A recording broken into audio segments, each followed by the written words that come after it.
పాకిస్తాన్ నుంచి అన్ని దిగుమతులు ప్రత్యక్షంగా పరోక్షంగా పాకిస్తాన్ నుంచి అన్ని ఇంపోర్ట్స్ డైరెక్ట్గా ఇండైరెక్ట్గా ఏది గూడ్స్ అయినా సరే ఇండియా కంప్లీట్గా బ్యాన్ చేసింది.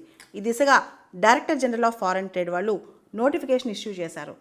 జాతి భద్రత పబ్లిక్ పాలసీ దృష్ట్యా ఈ నోటిఫికేషన్ జారీ చేస్తున్నట్టు చెప్పారనమాట. అంటే national security and public policy base చేసుకుని కంప్లీట్గా ఇండియా డైరెక్ట్గా ఇండైరెక్ట్గా అన్ని గూడ్స్ ఏదైతే పాకిస్తాన్ నుంచి ఇంపోర్ట్ చేసుకుంటుందో మొత్తం బ్యాన్ చేసేస్తుంది. మనకు తెలుసు పహల్గామ్ టెర్రర్ అటాక్ తర్వాత ఇండియా పాకిస్తాన్ మీద అనేక చర్యలు తీసుకుంటుంది, అనేక డెసిషన్స్ తీసుకుంటుంది అనమాట. దీనికి సంబంధించి director general of foreign trade వాళ్ళు కూడా నోటిఫికేషన్ జారీ చేశారు.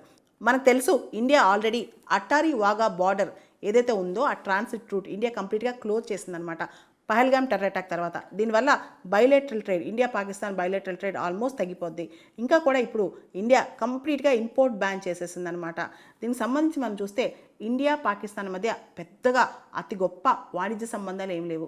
ఉదాహరణకి ఏప్రిల్ నుంచి జనవరి వరకు, అంటే 2024 ఏప్రిల్ నుంచి 2025 జనవరి వరకు కూడా India's exports to Pakistan, India Pakistan company దాదాపు $447 million, not billion dollars worth goods, million, only million అనమాట, బిలియన్స్లో లేదు మన ట్రేడ్. అదేవిధంగా పాకిస్తాన్ నుంచి ఇండియాకి ఇంపోర్ట్ అనేవి దాదాపు $0.42 మిలియన్, చాలా తక్కువ అన్నమాట. $0.42 మిలియన్. ఇండియా పాకిస్తాన్ ట్రేడ్ అనేది చాలా మినిమం ఉంది, అది కూడా ఇండియా ఇప్పుడు సస్పెండ్ చేసేస్తుంది అనమాట. సో మనకు తెలుసు పహల్గామ్ టెర్రర్ అటాక్ తర్వాత ఇండియా పాకిస్తాన్ మధ్య టెన్షన్ స్టార్ట్ అయింది. ముఖ్యంగా పాకిస్తాన్ స్టేట్ స్పాన్సర్ టెర్రరిజం ఆపేంత వరకు ఇండియా పాకిస్తాన్ మీద చర్యలు తీసుకుంటూనే ఉంటుంది. ఇండస్ వాటర్ ట్రీటీ హాల్ట్ చేసేస్తుంది అనమాట. పాకిస్తాన్ డిప్లొమాట్స్ కొంతమందిని పర్సోనా నాన్ గ్రేటాగా డిక్లేర్ చేస్తుంది. దాంతోపాటు పాకిస్తాన్కి సంబంధించిన కొన్ని అంశాల్లో ఇండియా చాలా స్ట్రిక్ట్గా ఉంటుందన్నమాట. ప్రత్యేకంగా అట్టారీ వాగా బార్డర్ కూడా క్లోజ్ చేసేస్తుంది. దాంతోపాటు పాకిస్తాన్ నుంచి ఏం కొనుక్కోనని కూడా చెప్పేసింది అనమాట ఇండియా. పాకిస్తాన్ ఇంపోర్ట్స్ మీద ఇండియా విధించిన ఈ బ్యాన్కి ఏదైనా మినహాయింపులు ఉండాలంటే దానికి గవర్నమెంట్ ఆఫ్ ఇండియా అప్రూవల్ ఉండాలన్నమాట. దాంతోపాటు మన ministry of ports, shipping and waterways వాళ్ళు కూడా పాకిస్తాన్ ఫ్లాగ్డ్ షిప్స్ అనేవి భారతీయ పోర్ట్స్లోకి, ఇండియన్ పోర్ట్స్లోకి ఎంటర్ కాకూడదు, పూర్తిగా పాకిస్తాన్ ఫ్లాగ్ షిప్స్ మన పోర్ట్లోకి ఎంటర్ కాకూడదు అని చెప్పి మనం బ్యాన్ కూడా విధించామన్నమాట.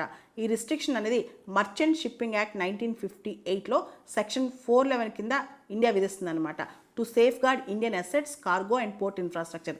మన పోర్ట్ అసెట్స్ని కానీ, మన కార్గోని కానీ, మన పోర్ట్ ఇన్ఫ్రాస్ట్రక్చర్ని కాపాడుకునేందుకు పాకిస్తాన్ ఫ్లాగ్తోనే ఏ షిప్ కూడా ఇండియన్ పోర్ట్స్లోకి రాకూడదన్నమాట.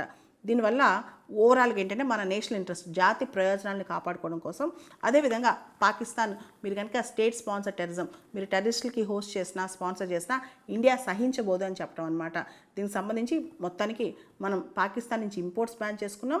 అదేవిధంగా పాకిస్తాన్ షిప్స్ అనేవి ఇండియన్ పోర్ట్స్ దగ్గరకు రావద్దని కూడా మనం బ్యాన్ విధించాం అనమాట. ఇవన్నీ కూడా పాకిస్తాన్ చేసిన పనులకి మనం వాళ్ళకి తిరిగి గుణపాఠం చెప్పడానికి.